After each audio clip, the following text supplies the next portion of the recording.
is a diamond mine. It is not in Africa. It's 200 kilometers south of the Arctic Circle. And it's a very expensive place to get to. Then after you get there, you have to bring in equipment like this and big, strong guys to mine thousands of tons of rock and dirt to find shiny little pebbles. Those little pebbles have a lot of built-in value because of that. After you have the pebbles in your hand, you still have to grade them, cut them, polish them, sell them, finance them all around the world. So diamonds really represent a very dense store of value. In fact, diamonds by weight are thousands of times more valuable than gold. In everyday terms, that's like lifting a kettlebell and a couple of tablespoons of rice. So the problem with diamonds isn't really the value inside the diamonds, it's the journey that the diamonds take from the mine to the consumer or your finger.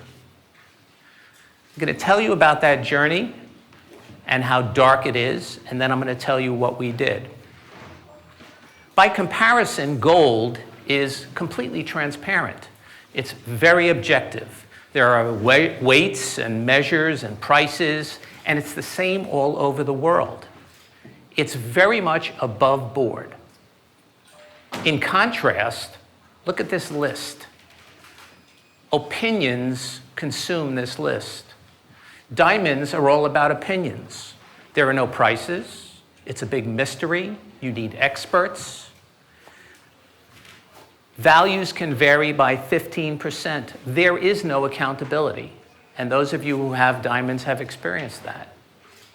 And what I discovered after traveling 250,000 miles over 4 years is that it's a very lucrative business, and that's exactly the way the diamond industry wants it.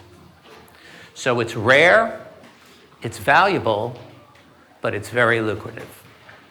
About 3 years ago, on a plane ride to China, I was thinking about how to unlock the value of diamonds and transform them from luxury and love, perfect example, to something that we could use, something that we really needed.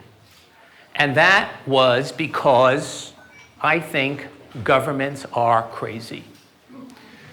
We have enormous debt, printing of money, not just here in the United States. We have negative interest rates globally that will have ramifications that the smartest economists can't tell you about today.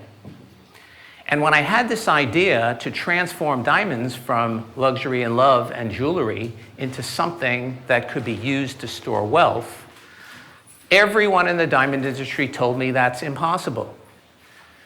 Why? Well, here's one reason. Diamonds are like snowflakes.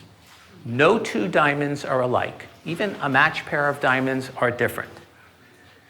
And because they're different, tiny little differences can make huge differences in the value of diamonds. So all that opinion, all those differences in value allow the industry to stay closed and opaque. So my team and I had a challenge. What did we do?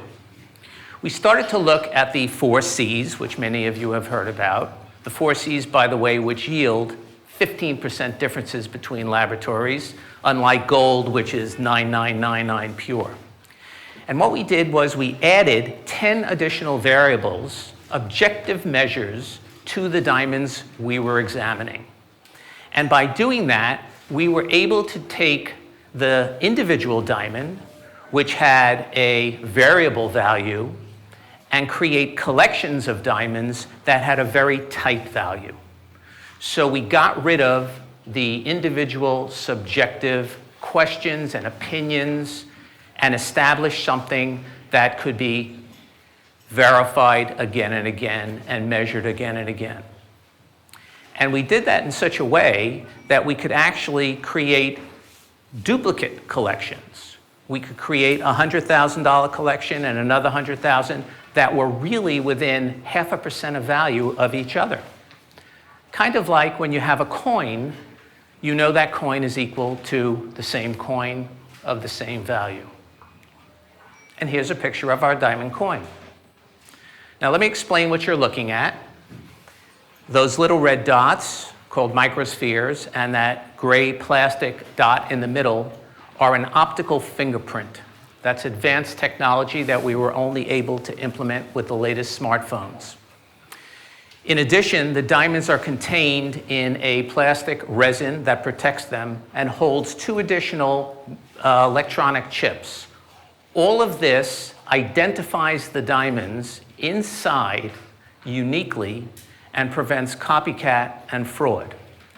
And then we took this diamond puck and we encased it in state-of-the-art ceramics, protected it with single crystal sapphire glass. We called it VULT, and we made it verifiable anywhere in the world with technology and your smartphone. So any place you have an internet connection, you can take out a vault, use your smartphone, and verify those are diamonds, and that's what it's supposed to be. Here's a short clip of the verification process.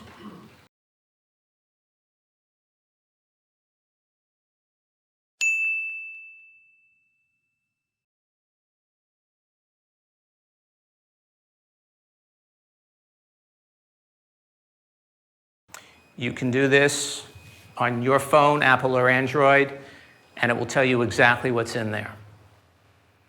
Now, what this does is it allows people to have something they don't have today. It allows them to have a certainty of value. It allows them to understand exactly what they have. Now, this is genuinely $100,000. And even though it may be out of your budget today, I want to give you something to take home. If you ever find yourself sometime in the future negotiating with a diamantaire to buy a diamond, I want you to remember, after he gives you his last price and tells you this is the best deal, just ask him this and watch his face. This is code, and this will make him turn red. And when he starts to stammer, you'll know it's time to leave. One last story about VULT. A little while ago, a very stunning Chinese woman showed up in my office. And after a lot of pleasantries and telling me she worked for a very big bank, blurted out, "Can I use VULT to move $100 million? My answer was no, and I explained why. She said, "Thank you, I'm sorry we can't do business," and left. A little while later, I was thinking about that interaction, and it occurred to me that she could have been a spy for a government or some other agency. And I was glad that I said what I said. She was not the first person to come to me and talk to me about moving tens and hundreds of millions of dollars with VULT and diamonds globally. And she will not be the last. But I will tell you that our company does background checks on everybody, and sometimes we have to say no. VULT is something you can't have. Thank you.